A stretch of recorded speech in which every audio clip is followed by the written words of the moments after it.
Essa é a correção do segundo ano PET 3, semanas 2 e 3, Geografia, respostas completas. Antes de iniciarmos a correção, não se esqueça de inscrever no canal. Clique no sininho para você ter acesso a todas as aulas de explicação e de correção que saem aqui semanalmente e dê o seu like nesse vídeo, ok? 1. Caracterize a estrutura fundiária do Brasil.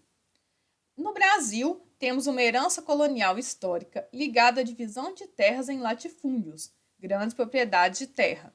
Tal modelo se expandiu durante os séculos e que ainda prepondera como principal dimensão das terras no país. As produções nos latifúndios são, na maioria das vezes, compostas por monoculturas agroexportadoras. No Brasil, ocorre uma desigualdade em relação à distribuição de terras, pois há poucos minifúndios no país, o que caracteriza uma grande concentração fundiária. Então, pessoal, eu marquei para vocês de vermelho as partes mais importantes para quem quiser fazer uma resposta mais resumida e também tem essa explicação dessa aula em um dos vídeos aqui do canal. Se vocês quiserem ter mais detalhes sobre essas questões que estão sendo corrigidas aqui, vocês podem clicar no vídeo da explicação, que vai aparecer aqui no izinho, ok? Ou então, ao final da aula, vocês podem clicar nos vídeos que irão aparecer. 2. Na sua opinião, o que é reforma agrária e qual a sua importância para a promoção da justiça social? A reforma agrária consiste basicamente na redistribuição fundiária, agrária ou de terras em um país. Elas relacionam a concentração de terras em latifúndios no Brasil e falta de acesso à terra para pequenos e médios produtores.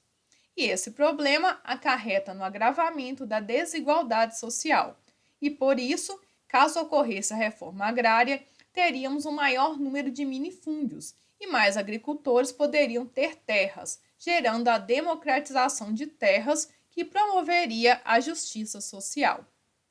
3. Descreva os principais objetivos do MST. O MST busca o cumprimento das diretrizes da Constituição Federal de 1988, que é a CF, nos artigos 184 e 186, que propõe a garantia legal para a ação de redistribuição das terras improdutivas, cumprindo assim a função social de desapropriação e distribuição igualitária das terras para a produção de alimentos. O movimento se organiza em torno de 3 objetivos principais: lutar pela terra, lutar pela realização da reforma agrária e lutar por uma sociedade mais justa e fraterna. Se estiver muito rápido, vocês podem parar o vídeo para poder anotar as questões, ok? 4. Explique o que são comunidades quilombolas. A definição legal do Decreto número 4.887 de 2003 assinala que essas comunidades são grupos étnico-raciais segundo critérios de autodistribuição, com trajetória histórica própria, dotados de relações territoriais específicas, com presunção de ancestralidade negra relacionada com a resistência à opressão histórica sofrida.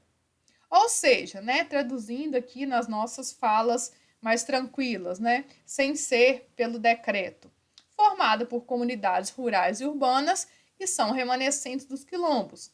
Vivenciam também uma luta pela demarcação e reconhecimento de suas terras, marcada por uma resistência histórica. 5. Analisando o mapa, cite as vantagens e desvantagens decorrentes dos movimentos ocorridos pela reforma agrária e luta pela terra. Então, nós tínhamos um mapa aqui do número de assentamentos. Os assentamentos são as dos quais as famílias, as comunidades do qual aconteceu a reforma agrária ou está em processo de ocorrer a reforma agrária estão localizados. Então, a gente pode ver que existe uma grande parte aqui na área nordeste, né, no litoral nordestino, e grandes pedaços aqui nessa área próximo do Ceará, né, Tocantins, nessa área aqui, ok? Pará. E nós temos poucos aqui na área de Minas. Olha, em Minas tem pouquinho, Tem um pouco aqui também no Rio de Janeiro, em São Paulo também tem pouco. Então, perguntava quais são as vantagens e as desvantagens da reforma agrária. Eu não consegui reduzir essa resposta, tá? Mas vocês podem reduzir se vocês conseguirem. As vantagens são uma maior democratização das terras no Brasil, diversificação da produção de alimentos, aumento dos empregos e renda e a realização mais frequente das práticas agroecológicas e sustentáveis. Desvantagens: para os pequenos agricultores, faltam equipamentos e insumos para a prática agrícola e também ocorre a falta de assistência técnica social. As famílias assentadas e há dificuldade na comercialização dos produtos. Além disso, se for mal estruturada, pode resultar na perpetuação e até mesmo no acirramento da desigualdade social. Então, nós temos algumas vantagens, né, que seria a democratização, que é aquilo que a gente falou, relacionada à desigualdade social, às práticas agroecológicas, né, poderíamos ter mais agricultura orgânica, que vai ser falado aqui no próximo exercício.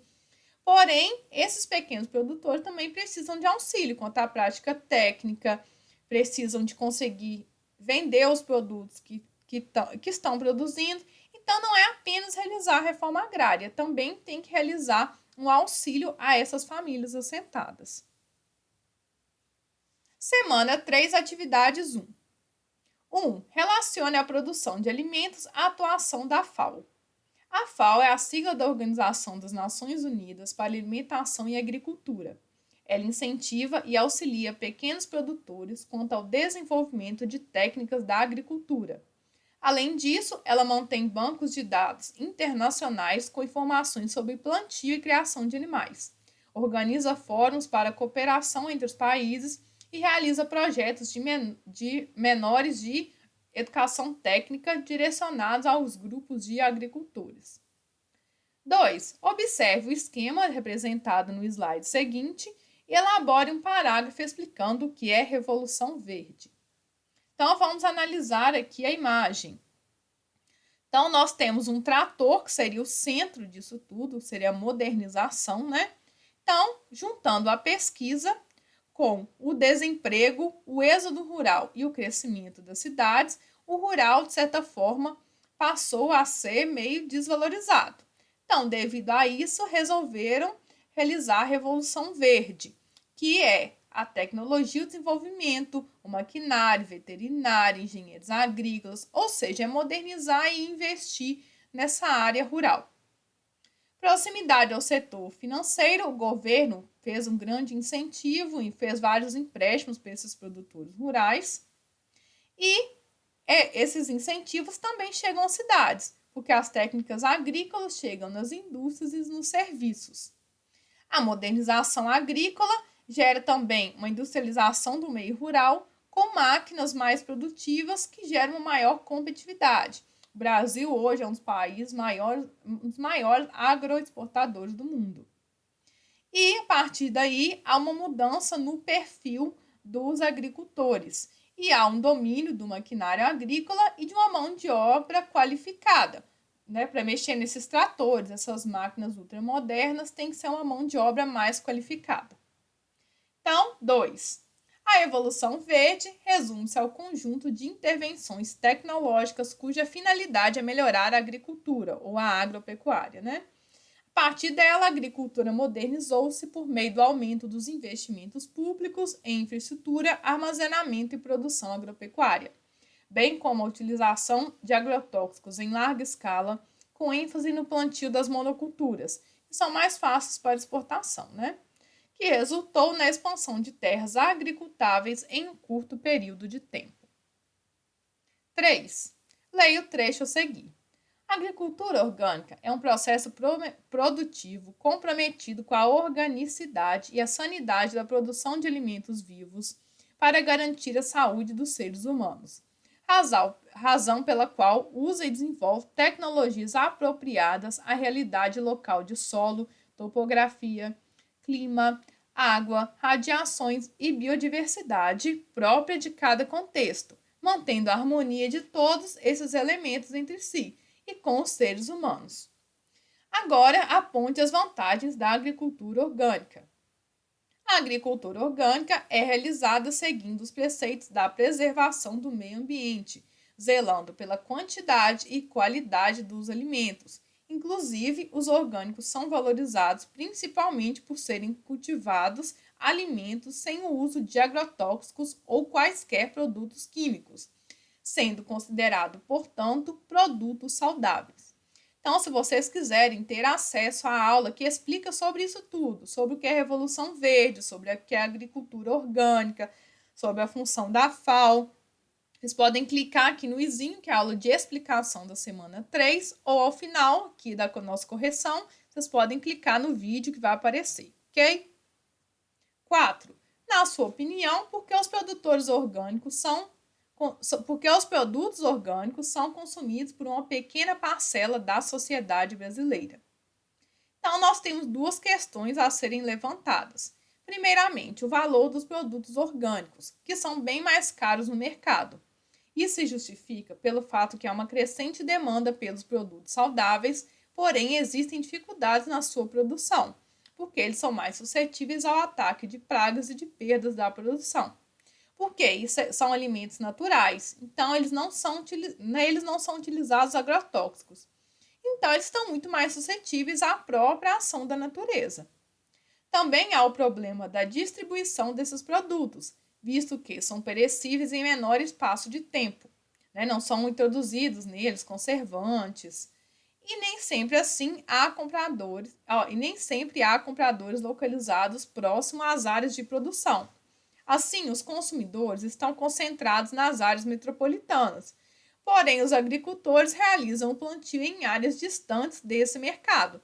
Então, mesmo após conseguir produzir uma boa safra, né, uma boa produção, esses consumidores estão longe do local onde são produzidos pelos agricultores. Então, tem o custo do transporte, a demora para chegar, eles são produtos perecíveis, né, perdem em menor espaço de tempo. Então, tudo isso dificulta o crescimento dos produtos orgânicos e acaba encarecendo-os cada vez mais. 5. Através de processos biológicos com a participação da ciência e da tecnologia, é possível desenvolver produtos para o consumo humano. A prática é denominada de biotecnologia. Você considera verdadeira ou falsa a sentença acima e justifique. É verdadeira, pois a biotecnologia produz organismos geneticamente modificados, conhecidos como alimentos transgênicos. Eles resultam de experiências científicas da engenharia genética. Um organismo é movido e injetado em outro com o objetivo de obter características específicas. As técnicas transgênicas permitem resultados eficientes. O processo da alteração direta do material genético realizado pela biotecnologia retarda a deteriorização dos produtos agrícolas após a colheita, ou deixa eles mais resistentes à praga, aumentando assim a produtividade. Então, como se desenvolve a biotecnologia? Você faz o cruzamento de vários tipos de espécie e tenta produzir mais sementes daquela mais resistente. Então, com isso aí, a produção vai acabar aumentando e também vai diminuir a quantidade de pragas do quais os alimentos estão suscetíveis. Obrigado por terem ficado até o final dessa correção. Dê o seu like e até a próxima. Tchau, tchau!